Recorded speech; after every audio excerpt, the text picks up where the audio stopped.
Alright, well, here I am in our family Porsche. That wants to focus. So, it's actually a very high quality car. You got your radio. This is a Cricket vinyl for miles per hour to kilometer per hour because this is in miles. There's your hazard lights. There's your shift pattern. There's your ignition slot. There's your shifter. And there's not enough light for the pedals.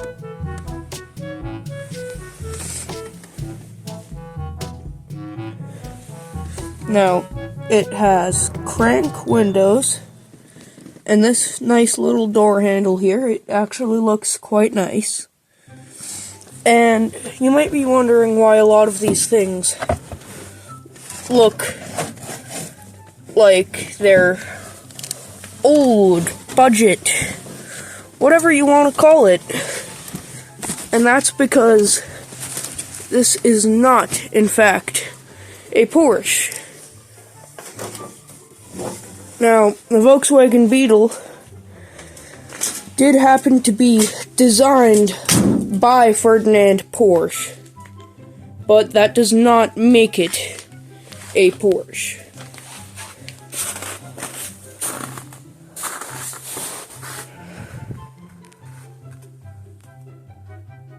You can see all the signature features of the Beetle. So, Volkswagen Beetle convertibles came with this Karmann badge right here. Now, there was a later Volkswagen car named the Karmann Ghia, but the Karmann badge on this actually comes from the fact that the convertible body for the Volkswagen Beetle was built by Karmann, a German train manufacturer. I thought that was a neat little fact. You can see the interior again.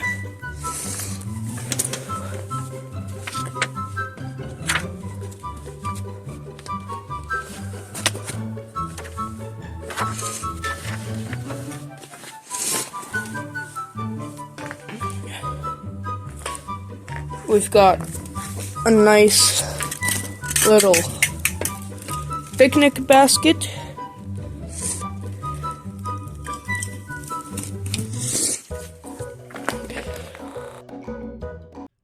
Here we are at the engine of the 1974 Volkswagen Super Beetle. This is a Boxer 4 1.6 liter producing 60 horsepower and 77 foot-pounds of torque. This engine was a little bit unique because, as you can see, the Beetle is rear-engined and also air-cooled, which you can tell from those little vents right there. This was very much going out of style by the time 1974 rolled around, but as Beetles are, Beetles will always be rear-engined, and if there is ever a car that's not rear-engined and tries to tell you it's a Beetle, don't listen. I could think of a few examples. Volkswagen was founded in 1937 after a certain Mr. A. Hitler ordered the creation of a people's car. And Volkswagen, as a company, their name very much fits that, translating directly to people's wagon. Now, after 1937, there was large numbers of production for the Volkswagen Beetle, and it quickly became an icon of pop culture at the time. And And then came along the Volkswagen buses. Now, the Volkswagen bus swelled to life in the hippie 60s, and the Volkswagen Beetle was always found alongside it. Every time you saw a bus, there would be at least one Beetle roaming around, owned probably by the same person. In fact, Volkswagen even released their own little tiny camper trailers that you could haul with the Beetle. Volkswagen made a few special editions of the Beetle, like the Volkswagen Super Beetle, which is what I have right in front of me, and the Volkswagen Sports Beetle. And you can find it in Motor Trend magazines in ads that say, "For $250 more, we can give you," and it lists off all the fancy features of a pimped up sports Beetle. Hello, this here is my family's 1958 Edsel Citation. Now, this thing is a fairly rare car, with only 9,299 built. In the drivetrain, it boasts a Ford E475 engine. The engine in this thing, right here, this car, is a 6.7 liter V8 with overhead valves, of course. Because, man, do the Americans like their big, heavy engines. That V8 engine, though it may be old, is quite a wonder. It produces 345 brake horsepower, which was incredible for the time. It also boasts a whole 475 foot-pounds of torque, which for the family car this thing was, is pretty good. Now, the Edsel, this Citation one that ran in the model year 1958, was available in 3 different body styles. You had your 2-door convertible, your 2-door hardtop, and your 4-door hardtop. This here Edsel is a 4-door, because family car means 4-door.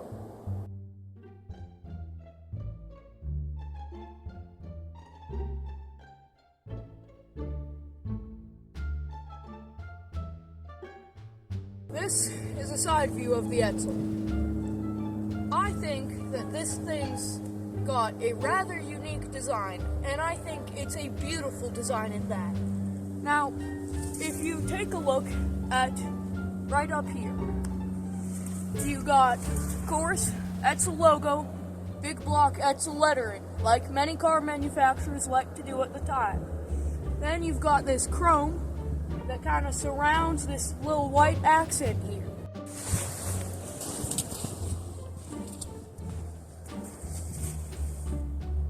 Now, we're going to move a little further back, just so that you can see the staggering length of this here car. Now, this wheelbase is 124 inches, which, to be honest, is quite long. And then, if you look at the rear, there is the wheel, and then about another foot of body behind it. Alright, here we are with a slight view of the dashboard. Yet again, I'm not going to open any of the doors because I don't really feel like getting into that right now.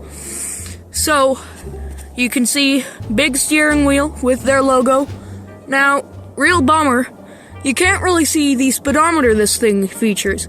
I'll have to find a picture of one, because it's rather strange.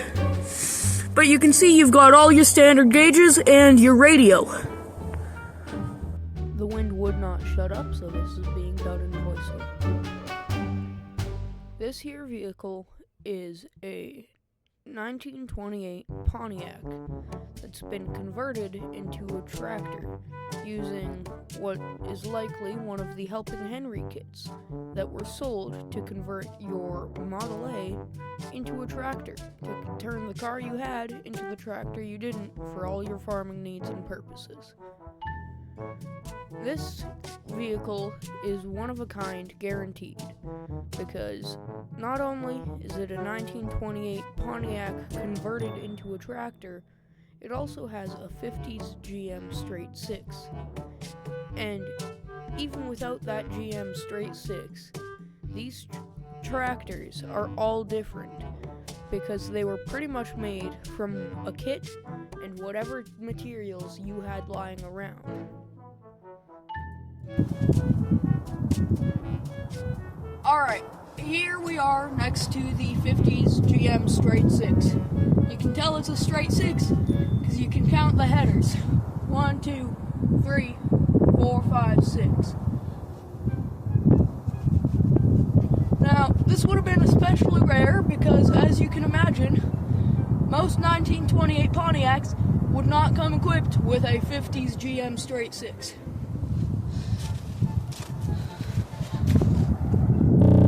This is the dash of the 1928 Pontiac Doodlebug. Now, these gauges, I'm not entirely sure where they came out of, but I'd imagine they came from the original Pontiac this thing was built off of. In order to start this thing, all you'd have to do is flip that there switch, push that button, and it would run. Now, the way to honk the horn is just by pressing that button. Now, these are the pedals. On the far left, if you know anything about a manual transmission, that would be your clutch. Now, right in the middle, right over there, you got your brake, and that kind of blends in with the rest. And then way over on the right, this tiny little circle is your accelerator. Now, over here, again, if you know anything about manual transmission, this would be your shift stick on the Doodlebug. Alright, now I'm just going to do a little walk around of the Doodlebug. Now, if we come around to this side, it's actually much easier to count how many cylinders this thing has. Because you can see spark plugs right there. 1, 2, 3, 4, 5, 6. There's your battery. There's your little horn. Walk around here. This dash, entirely custom. The hood is just a little bit of sheet metal. You got your seats with the passenger seat propped up by a block of wood because it was very springy. Now, if you look down here, you can see it's got this weird gear drive type system, and it has leaf springs.